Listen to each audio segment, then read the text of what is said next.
ہندا جس کا نام ملتا ہے. جب حمزہ رضی اللہ عنہ شہید ہو کر زمین پر گرے، اس نے ہاتھ میں خنجر کو لیا اور سینے کو چاک کیا اور کلیجے کو نکال کر دانتوں سے چبا کر کہتی ہے کہ آج میں نے انتقام لے لیا. اور پھر حضرت حمزہ رضی اللہ تعالیٰ عنہ کی ناک کاٹی گئی، انگلیوں کے پور پور کاٹے گئے، پیروں کے ناخنوں کو نکال دیا گیا، انگلیوں کو الگ کر دیا گیا، کانوں کو کاٹ دیا گیا، ہونٹوں کو الگ کیا گیا، جس کو کہتے ہیں مسئلہ کیا گیا. مسئلہ پورے جسم کو الگ الگ کر ڈال دیا گیا. میرے اور آپ کے آقا دیکھ کر آنکھ سے آنسو جاری کرتے ہیں. اور پھر آقا نے لقب دیا سید الشہداء کہ میرا چچا تمام شہیدوں کا سردار ہے. سردار. اللہ اکبر. اور کرو تو تم لا کر کس کی تاریخ کو کس پر چسپاں کر کے کس کو سردار بنا دیا دوست. اور میں اور آپ ہیں کہ یہی تاریخ کو ہم نے غنیمت سمجھ کر اسی تاریخ کو لے کر کے تمام لوگوں میں واویلا کر دیا. مگر افسوسناک بات یہ بھی ہے کہ ہم سنیوں کے عالموں نے بھی اس میں کوئی کسر نہیں رکھی. وہی شیعت کی تاریخ کو ہم نے بھی بیان کر دیا. جو پانی نہ پلائے اس کو ہم نے لقب دے دیا یزید ہے. نعوذ باللہ من ذالک. آخر میں بتاؤں گا میں کون تھی کیا تھا. غرض کرنے رسول عزیزان محترم، یہ ایک شہادت ہوئی اسلام کے لیے. یہ تاریخ تمہیں یاد ہے، ان کی شہادت تمہیں یاد ہے، یہ واقعہ تمہیں یاد ہے. اسی دن اور ایک شہادت ہوئی تھی جس پر نبی کریم صلی اللہ علیہ وسلم نے بہت اشکار ہو کر آواز سے رونا شروع کیا تھا. محسن بن عمیر رضی اللہ تعالیٰ عنہ. نبی کریم صلی اللہ علیہ وسلم نے کہا میری امت کا یوسف ہے محسن. محسن بن عمیر میری امت کا یوسف ہے. جب محسن بن عمیر رضی اللہ تعالیٰ عنہ کی تدفین کا موقع آیا، کپڑا نہیں ہے جسم کے اوپر، نبی کریم صلی اللہ علیہ وسلم نے کہا جاؤ تھوڑی گھاس اٹھا کر کے لانا، کہیں سے کچھ پتے اٹھا کر کے لاؤ. میرا محسن آج کپڑا بھی نصیب نہیں ہے. میرا محسن وہ ہے جو مکے میں چلتا، کسی گلی سے اگر گزرتا تو دوسری گلی والے گواہی دیتے کہ محسن جا رہا ہے.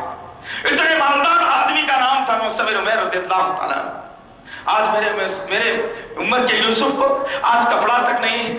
کپڑا کبھی پیروں کی جانب کھینچا جاتا تو چہرہ نظر آتا، کبھی چہرے کی جانب کھینچا جاتا تو پیر نظر آتے. نبی کریم صلی اللہ علیہ وسلم نے حکم دیا کہ آؤ کپڑے کو سر کی جانب کر دو اور اس کے پیروں پر کچھ پتے اور گھاس کو ڈال کر اس کی تدفین کر دینا. دوسری بڑی شہادت محسن میں کون؟ اسلام کا پہلا مبلغ. ابھی ہجرت نہیں ہوئی نبی کریم صلی اللہ علیہ وسلم کی.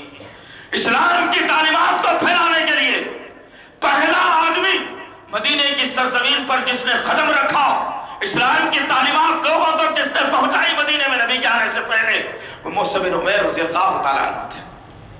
تم غور کرو ذرا ان کی تاریخ پر بھی، ان واقعات کو ذرا اپنے سینوں میں جگہ دو دوستو. کب تک غیر نتھو کی تاریخوں کو لے کر ہم زندگی گزارنے کے عادی بنے؟ ذرا غور کرو تو صحیح. تو یہ تاریخوں کو کب تک بھلاتے رہو گے؟ تیسری شہادت ہوئی تھی اسی دن حضرت حنظلہ رضی اللہ تعالیٰ عنہ کی. جب شہادت ہوئی صحابہ کرام لاشوں کو جمع کر رہے ہیں. دیکھیں کہ حنظلہ رضی اللہ تعالیٰ کی لاش پڑی ہوئی ہے. صحابہ کرام نے پیروں کی جانب پکڑا، ہاتھوں کی جانب پکڑا، لاش کو زمین سے اٹھایا گیا. جسم سے خون رسنے کے بجائے سر سے اور جسم سے پانی کے قطرات زمین پر گر رہے ہیں. پانی کے قطرات. صحابہ کو چھپا ہوا کہ حنظلہ کے جسم سے پانی کے خطرات کیسے. نبی کے پاس لاشیں کو لایا گیا، رکھا گیا اور بتایا گیا کہ یا رسول اللہ عجیب منظر دیکھا ہم نے. حنظلہ کے لاشیں کو اٹھایا گیا، خون کے بجائے پانی کے خطرات گر رہے ہیں. پانی کے خطرات. نبی کریم صلی اللہ علیہ وسلم نے صحابہ کو کہا تم کیا جانتے ہو حنظلہ کے معاملے میں؟